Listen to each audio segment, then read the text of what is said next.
I'm Cynthia Nichols, the Regional Public Engagement Specialist at the U.S. Embassy in Kyiv. Thanks for joining us today on Views from Ukraine, where we're going to be talking about the military buildup on the border.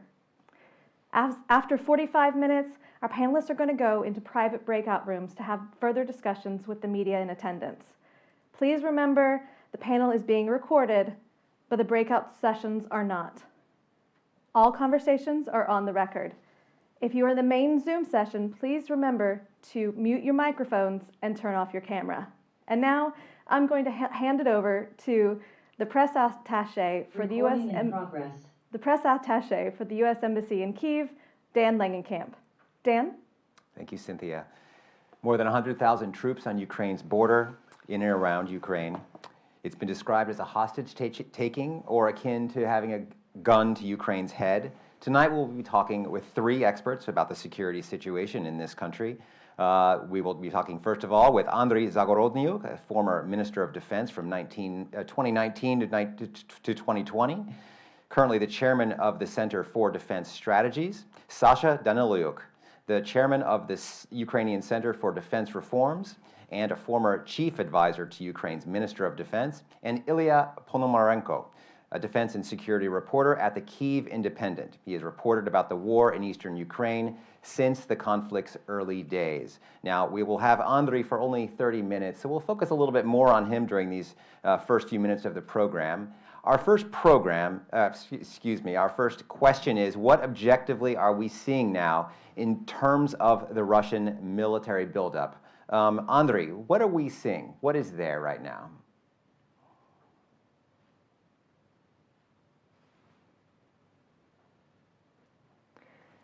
It looks like we're having connection problems with Andriy. Sasha, how about over to you? What are we seeing in terms of the military buildup around Ukraine? I think that to understand the real intent of Russian activities, we have to see the big picture, and that's why, of course, all of that, military activities and concentration of Russian troops on our borders are important. But without seeing what's going on in other dimensions, it's completely useless.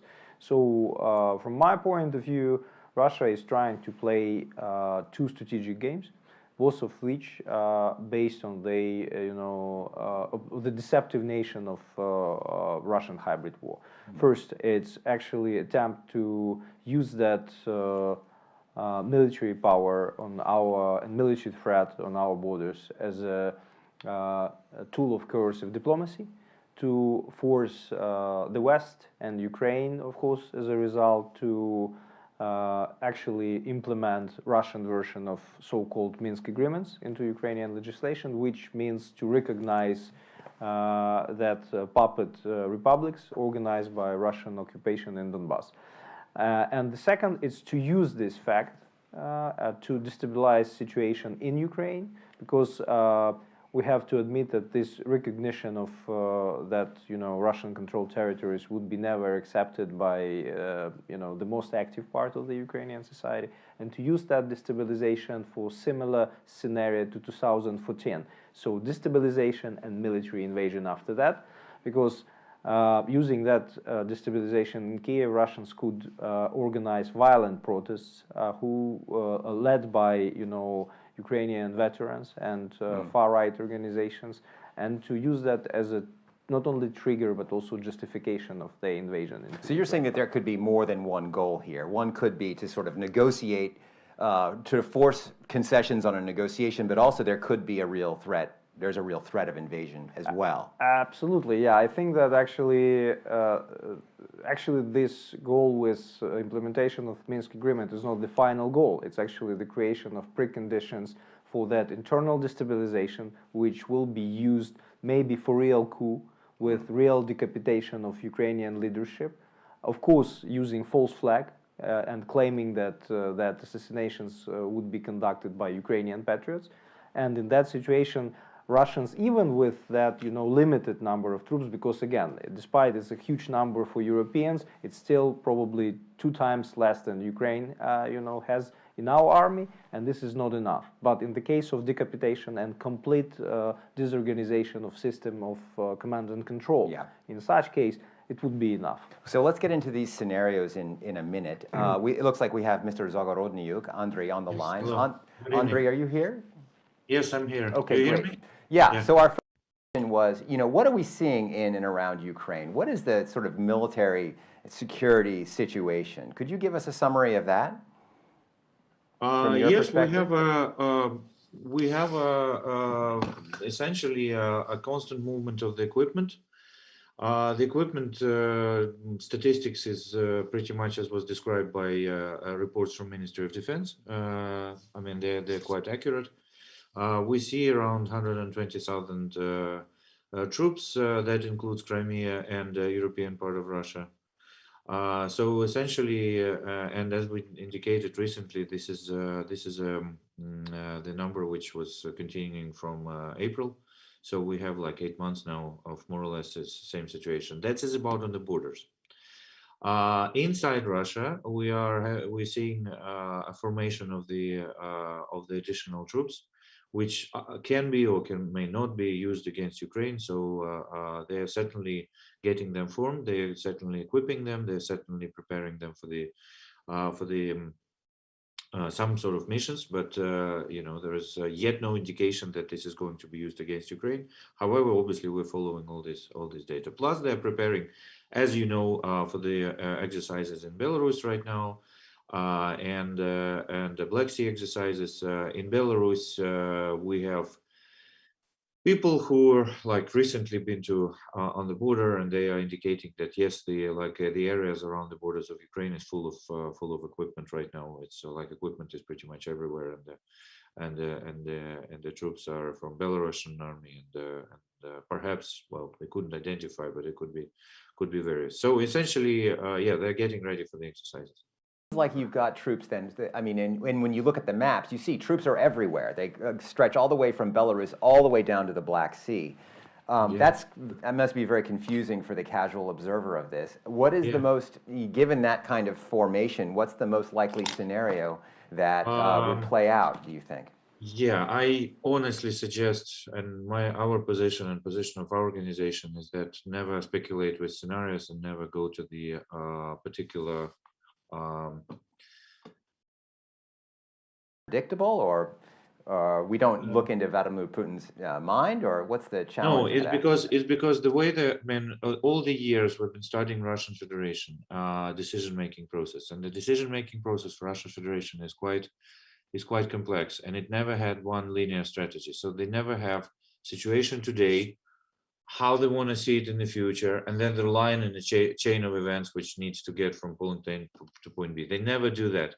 The reason they never do that is because they're always they're inventing new methods, they're inventing new strategies, they're inventing new tricks. They're playing with the all kind of a hybrid support and the non-military component of their strategy, and and they're playing safe. So right now, especially after 2014. So in order to play safe, you need to see the reaction. They would like to see the reaction of the adversary, and then decide whether they move in this direction or not. We have a whole report of the events which they started and they didn't proceed because it didn't work out. So that means that and this is a fact. So this is like we have enough evidence to say that this is their approach. So that means that they will have a number of options. They will try something and they will see the reaction. If the reaction is weak, if the people, for example, if it gets along like they planned, then they proceed on the next stage. If that gets along, they proceed to the next stage, and so on and so on. If it doesn't work out, they make a step back, regroup, and do something else. And that something else could be already prepared, or it could take some time to decide. And we sometimes have seen months for them to deciding what to do next. For example, famous kind of a stalemate period of which we even called hostile equilibrium, for the lack of a better word. It was like a second half of 2020, when they really were developing new strategies, new approaches, and so on and so on. And we literally had very little activities, generally speaking, and in the press, and it was almost like dead period. So Yeah, so Something. essentially, and it's a very I mean, we do not recommend anyone to kind of say exactly what they're going to do. So there are chances, there are opportunities, and there are options. So we can say, for example, there are certain possible options. We never go into much detail because again, they're quite creative, so they can come up with some kind of a variance.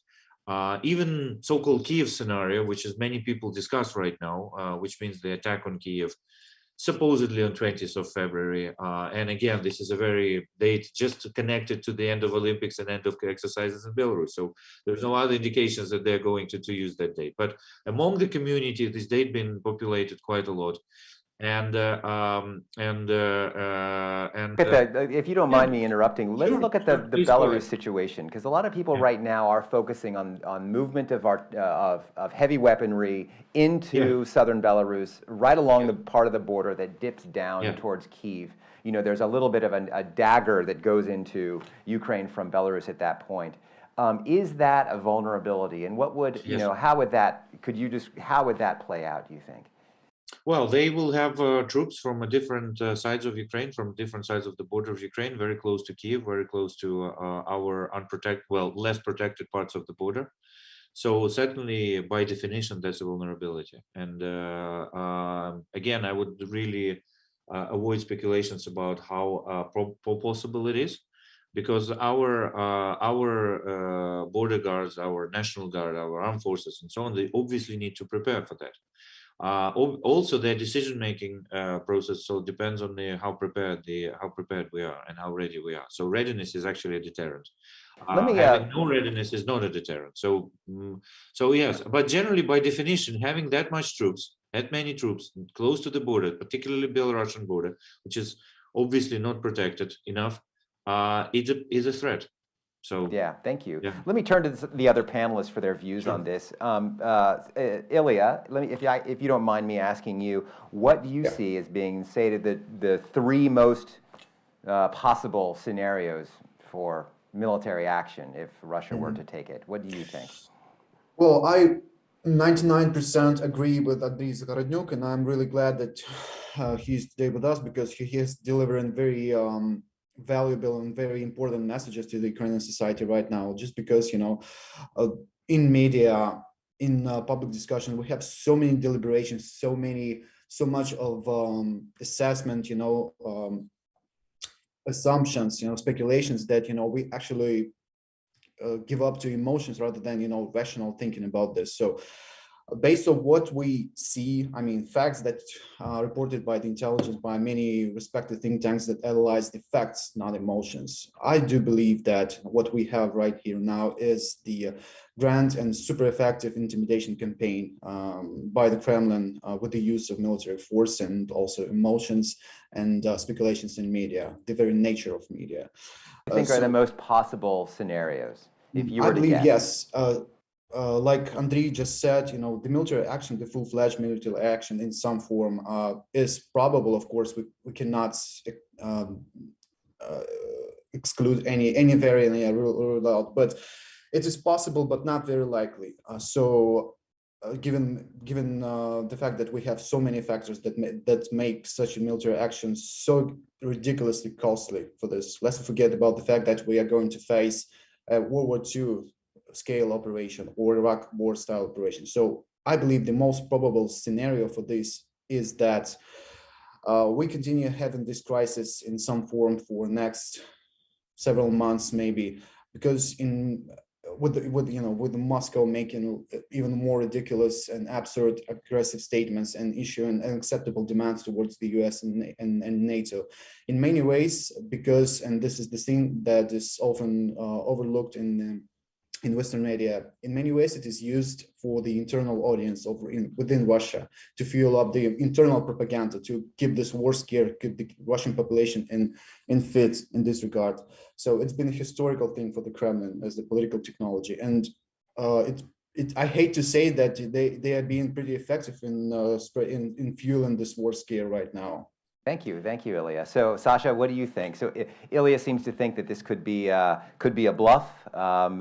Andriy seems to think that there could be any scenario at play. What do you think are the most most likely scenarios in terms of military action. So yeah, if but, they did something, what would they be going after? Yeah, but I can just repeat what I said in the beginning. Actually, I agree that if it would be like that conventional military aggression, it would be highly unlikely.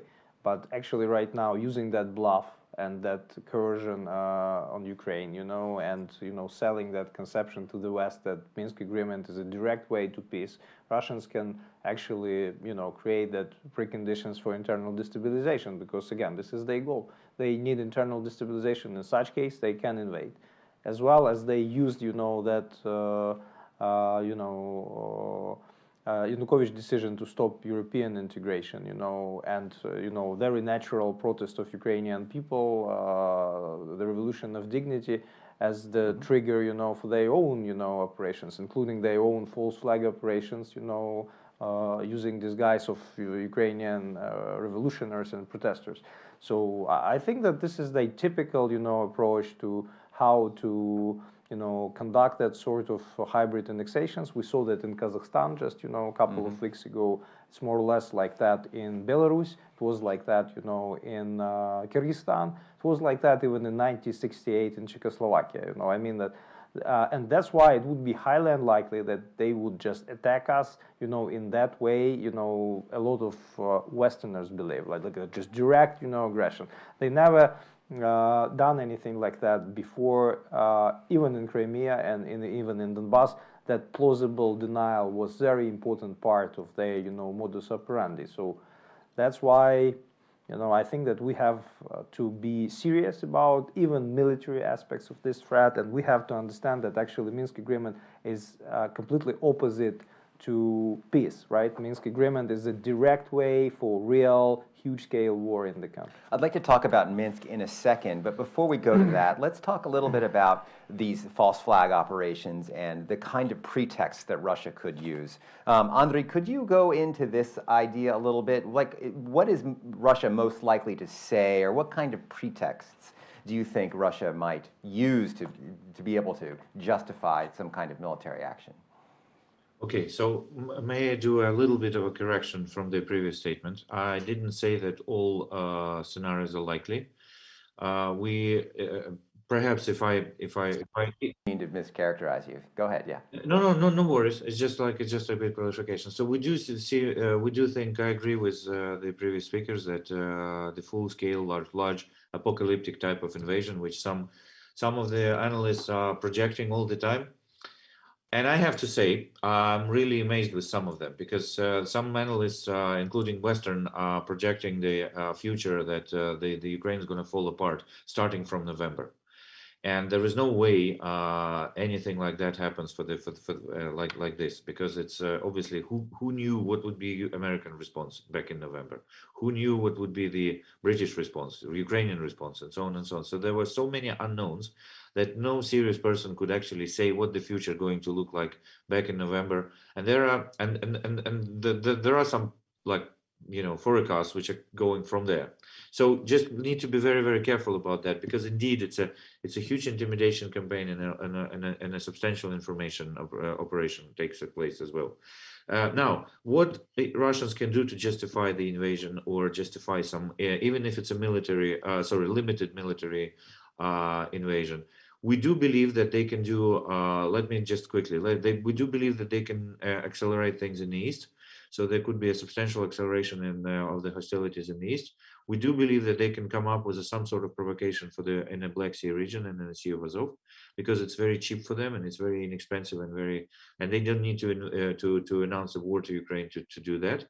Also, we are having serious considerations about whether some of the troops are going actually to stay in Belarus. Some analysts, which we share their opinion with, believe that it may be the case. So some Russian troops will actually stay in Belarus for a long time. Now, in order to come up with what they call casus belli, they may create some sort of provocation.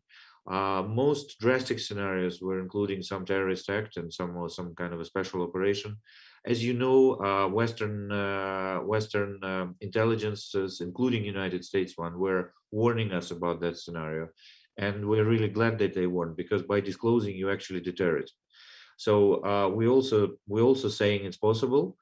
though we hope it's not going to be the case. But in the case if anybody is planning that, we need to again to reiterate that Russians are capable of creating some kind of a event which would cause civilian casualties and which they can blame and put on Ukraine. Even if the likeness is beyond estimation, let's just say that, because if that happens, God forbid, tomorrow, we know that we weren't, and we said that we expected them to be able to do that. They did that before. We know that very well. They potentially may do this again. Let's talk a little bit. But there are some others. Yeah, please go ahead. Going to ask about the Russian, Russia tends to talk a lot about the Russian-speaking population, or those in Donbass that have been given passports recently. They talk a lot about protecting those people in Ukraine. Could that be used as an excuse? Absolutely. Their protection? 100%, yes. And by the way, recently we had another hybrid, a little hybrid operation. So, for example, in Brussels, there is a think tank which called Friends of Europe, believe it or not, and they have quite a lot of serious people engaged with this think tank. So yesterday they published the report which was saying about the Black Sea crisis, Black Sea situation, and so on and so on. And the report had recommendations, and all recommendations were repeating Russian narratives, all like all of them, like no NATO, Ukraine has to stop pursuing a Russian-speaking population. So pretty big thing. We're going to raise this a lot in Brussels and so on. But they introduced a new term. They used this kind of a terminology of Russian-speaking rebels. So now there is a new kind of a phrase called Russian-speaking rebels, which we haven't seen much before. So we saw rebels, we saw Russian-backed separatists, and so on. Now they use this. So they kind of are trying to bring this sort of they kind of project that, frame that image of Russian-speaking population trying to fight against like Ukrainian, whatever it is, speaking population, which is obviously a totally fake construct. But as you know, lots of people in Europe don't know at all what's going on here. That's the thing. People in Russia, they may get it, and many people in Europe don't actually understand. Are these separatists? Are they rebels? Are they, or are they, what? Are they actual people that are supplied and trained and paid by the Russian Federation? How do you correctly describe those people in Donbass and in Crimea who are backed by Russia? So obviously there is a confusion with this, because originally this was often called in press as Russian-backed separatists, and then whatever else. Trouble is that very often in the press, if you just do a monitoring, the whole Russian-Ukrainian war is often called as Ukrainian crisis, which immediately kind of projects that this is a local problem, this is a general problem, which is not the case. So now let's talk about the facts. The facts are current people who are fighting against Ukraine, they all paid from the Russian budget. That's a proven fact. And all military intelligence of all countries who has a representation in Ukraine agree with that fact. They all are run by the cadre officers from the regular army, seconded to those formations, which is Army Corps 1, Army Corps 2. They all are part of the Russian chain of command. And that's a fact as well, because we know that the key decisions, strategic decisions, actually not made in Donetsk or Lugansk, they're made in Moscow. The guys who are seconded, they give out the documents, they receive temporarily documents, and then they come back, return the documents, they receive the original ones. So basically, what is also important is that the fact, while they are away from Russia during that mission, is still calculated as their service years. So it's not like they took a vacation. It's like they were literally seconded to the different formation and then come back, and their pensions, their social benefits, and so on, they were like without that interruption, which means that the Russian government considers them as continuing service. By all these facts, we can say that all these formations are clearly part of the Russian chain, Russian command. So they could be called the Russian proxy troops, or Russian hybrid troops, which is now a phrase which is used by Ministry of Defense, or Russian troops, simply as that. All the howitzers and tanks that are in Donbass are Russian. They could come from nowhere else, and a Russian court has even recognized that there are soldiers. Yeah, of course, in Donbass, we have a list what happened there when the war started, And believe me, miraculously, they've been appearing over more and more and more and more of that equipment. So obviously, that region never been that populated much with equipment. So yes, equipment came from Russian mainland, and we have countless documented facts that that was the case. Again, all military intelligences of all European countries and all countries which have representations in Ukraine do not dispute that fact for long time. Do you call them proxies? Is that the correct term to use? No, we call them Russian. No, we call them Russian army. We call them Russian hybrid forces, and we call them Russian mercenaries sometimes, depending. Okay. And yes, sometimes we call them Russian proxies. Yes, as well. Okay, Yeah. good. Thank you. So let me just ask this. So it seems you seem to be stating that the situation is very similar to what it was in earlier this year, in early 2021 in the spring. Does that mean that you disagree somewhat with the U.S. intelligence that has said, no, this particular threat is very, very concerning? No, threat is more complex than just number of people at the border. So when you analyze threat, you obviously analyze lots of different indicators, and there are in military intelligence there is a methodology which is quite similar, and in NATO countries it's also very similar methodology by understanding indicators of readiness to start the campaign, and they have lots of different parts. I mean, it's a readiness of logistics forces. Is where the fuel, where's the food, where's the medical supplies, where the hospitals, where the how the people were trained, and so on and so on. So there are like direct military indicators, and then separately there are like additional auxiliary indicators. For example, how they prepare local population, whether they conduct information campaign, because we do know that war will be very, if it takes place, it will be extended war, obviously, because we have war from 2014. But in extended version, it's going to be extremely unpopular with the Russian population. They have no idea why they should fight. For what's the reason? I mean, what's happening? They don't understand that, and that's why we were so scared that they will do something really terrible in order to justify that. And that's why we were repeating about this possible terrorist attack scenario, because they do need to really change their people's opinion. We have people right now who are watching Russian TV all day long and just recording it and analyzing it. And I don't envy them, obviously, but this is what they do. And currently, we do not see a very significant propaganda justifying invasion scenario yet. So obviously, about Ukraine is constantly negative, constantly setting up negative kind of a image of Ukraine and so on and so on. But there is no speaking about something really bad which would justify that. So this is like additional indicators. But again, we do consider a threat of local acceleration of hostilities as high. We do not. We consider the threat of a large invasion of full scale, which would aim capturing, invading half of the country as a low probability at the moment. Situation is dynamic, watching it, maybe, who knows, maybe we'll in a time we'll update our position. Okay, well, thank you very much. I know it's you have to go because it's 5:30, but I want to give you I want to thank you for coming on the show today, and good luck with your work. Thank you, sir. Thank you very much. Thank you. Okay, good luck to everyone. Thank you. Yeah, thank you, Andrei. Good to see you guys. Ilya, you're from Donbass. What's your answer to this question about what we call the people in the Donbass? What is the correct term from your point of view? I'm not just from Donbass. I'm also a journalist working in the English language newspaper and trying to be honest and accurate about things that we have in my homeland. So we have a pretty strict wording policy towards naming names. And in this regard, we almost always say something like Russian-led militants is a standard term for this. It could be Russian-backed proxies on Russian-led, but militants. But we do not obviously never call them rebels. That's 100%.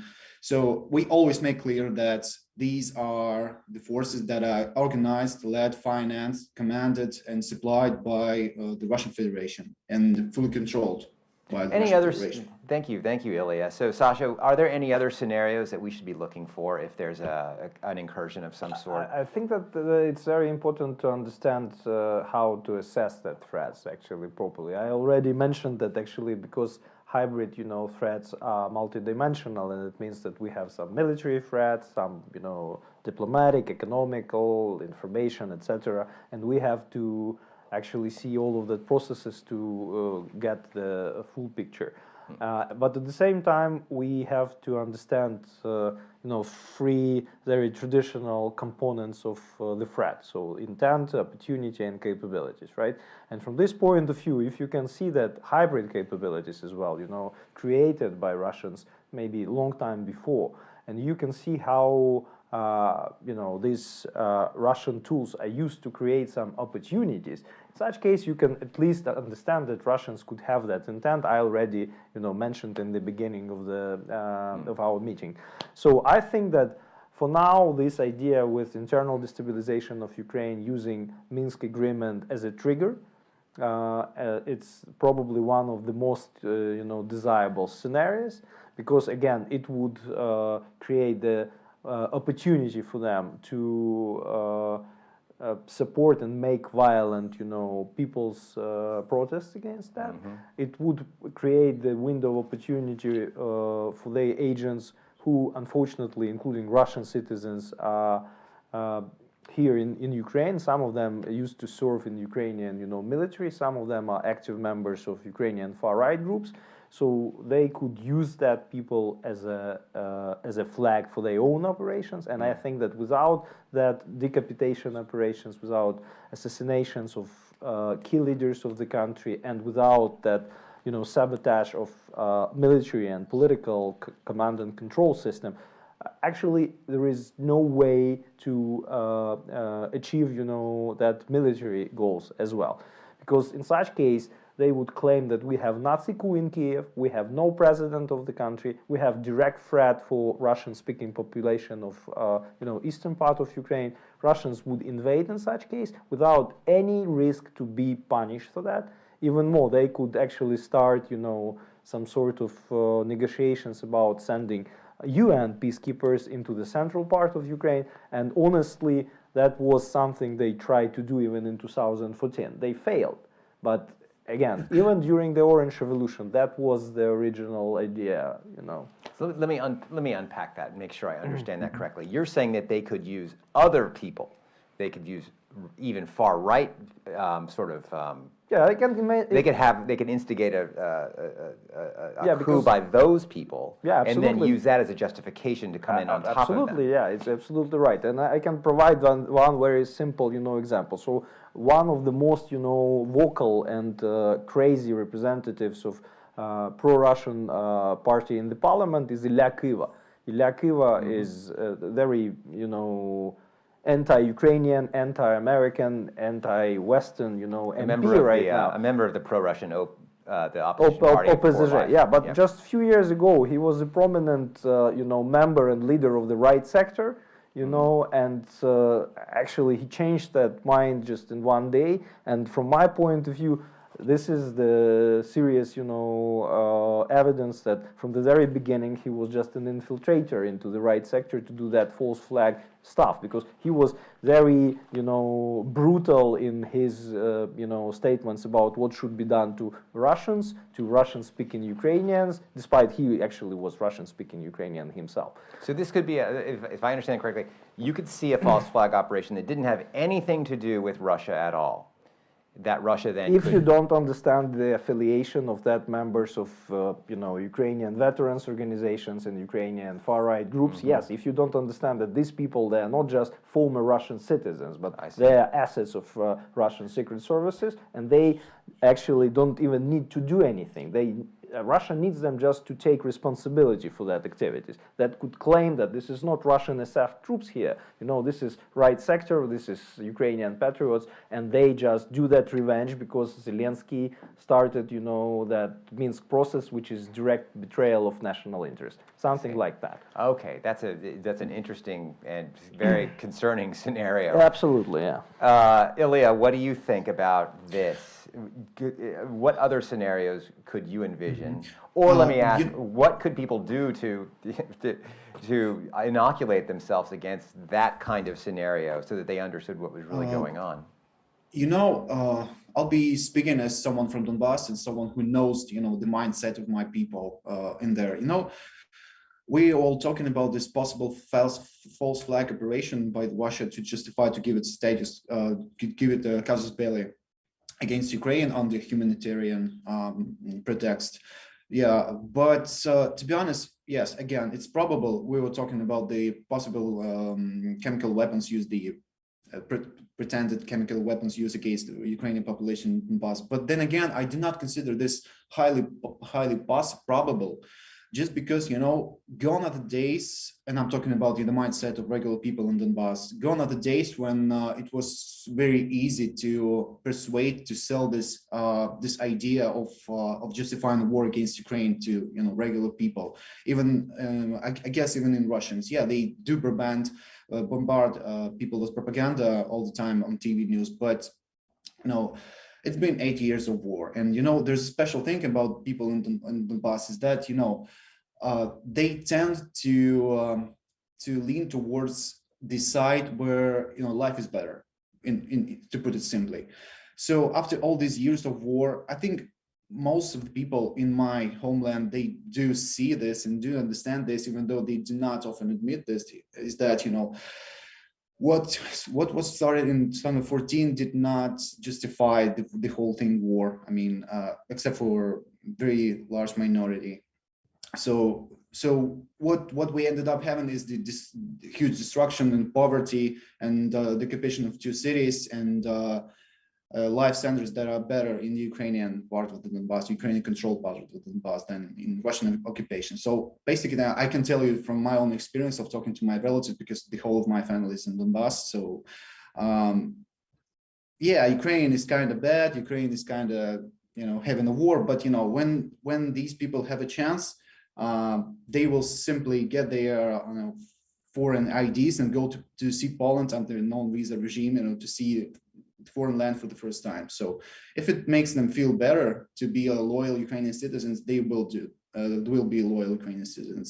So I do not see for Russians a lot of chances, a lot of possibilities to sell a big, like a real big war against Ukraine with the use of false flag operation in Donbass or against Russian-speaking population, because back in 2014 we were talking about the pretty local war, and war that was something new, back in the day.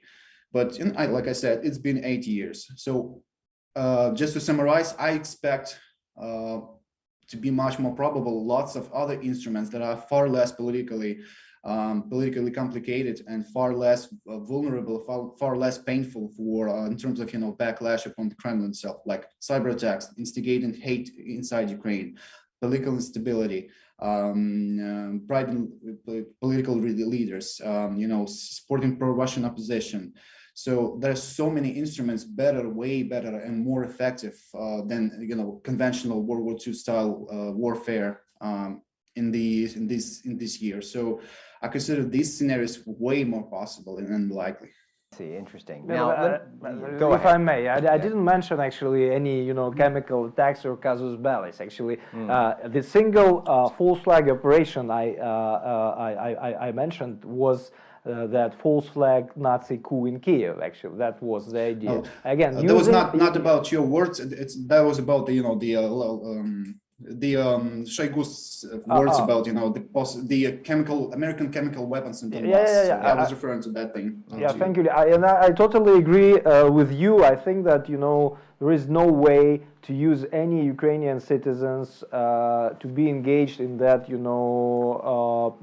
violent activities against the government. Even here in Kiev, I think for political destabilization, what Russians need is just some sort of huge protests, and they would make them violent for a very short period of time. Because if this is false flag coup, not false flag revolution, it means that all of the decapitation acts could be conducted in less than 1 day, and in such case people will have no time, to understand what's going on, especially, our foreign partners who are already confused. We will have no real, leadership in the country. We will probably have very limited ability to share, any information, because it would be like in Kazakhstan, no, internet, no, at least mobile internet, because we understand the vulnerabilities of Ukrainian mobile communications, because a significant part of them are under Russian control still, unfortunately. Yeah, and I believe that this is at least what they're trying to do right now. And you're absolutely right that actually in such case, it wouldn't be even sort of real military operation, because again, with all my respect to, brave men and women of Ukraine, there is no chance to organize any serious, defense without general staff, and single system of command and control and logistics and everything. Without that, Russians can do a lot, and we understand that right now, for instance, in some of the regions, including Kharkiv, for instance, we just don't have enough troops, to stop them, and they don't need, anything else. They will need probably Kharkiv, Dnipro, Mykolaiv, and Odessa. But at the same time, I still think that this is miscalculation of the situation, and that was the miscalculation from the very beginning, because even if Russia would achieve all of that goals, and unfortunately it's possible, right? They would face, much more serious resistance than they faced, in Donbass in 2014. Unorganized resistance that, self-organized, guerrilla and self-organized underground, groups of people who started, attacking block posts, and Russian troops in the summer of 2014. So in Kharkiv, it would be, and you know that, I believe, as well as I do, that in Kharkiv it would be complete different atmosphere. So that's why if Russians would be serious, and if they would, actually prepare proper cost benefits analysis, they would probably stop that operations. But unfortunately, they did a lot of stupid things, including, invasion of Ukraine in 2014 and annexation of Crimea. That's right. So that's why we have to admit that unfortunately, despite they are very smart and very professional, they have some probably psychological problems we are not able to explain. Ilya, do you agree that this fight would be bloody if Russia did come into Ukraine? I most definitely agree that even if we have any sort of military action against Ukraine, we are far more prepared to such a thing than we were like 8-9 years ago. Because we have proven the ability to self-mobilize. The general population, and self-mobilize into volunteer. Ready to fight. Volunteer. No, we have proved this ability back in 2014 during the very local war. Obviously the armed forces are still very far from being perfect. But we have to go to our breakout sessions, and I hate to interrupt, but let me just ask one final quick question for 30 seconds. Yeah. Is the Ukrainian army, are the Ukrainian armed forces better prepared than they were in 2014? And are they capable of fighting, defending the country against this massive group of troops on the border? Well, that's definitely true. The armed forces are in a way better shape than 8 years ago, even though it's riddled with lots of troubles and problems like bureaucracy, like messy organization, poor conditions of service, and many other things. But one of the things that I have seen in Donbass for all these 8 years is that this military keeps holding the line for 8 years without any prospect of military victory, of any chance to succeed, but they keep doing the job. They are motivated enough not to, destabilize and demoralize, which is a rare thing in the military. And let's not forget about lots of veterans in the rear. So yes, Sasha, final word: is the Ukrainian army, Ukrainian armed forces, are they ready? Yeah, they're absolutely ready, and I believe that without disorganization of system of command and control, Russians have no chances, even with all of their troops actually they have on our borders. Okay, thank you very much. I think we're going to wrap now and go to our breakout groups. I'd like to thank the panelists. Andriy Zagorodnyuk, former Minister of Defense, who had to leave a few minutes ago. Sasha Danylyuk, the chief advisor for Ukraine's Minister of Defense, former chief advisor, and Ilya Ponomarenko, a columnist and a reporter with the Kyiv Independent newspaper. Thank you all very much. See you next time.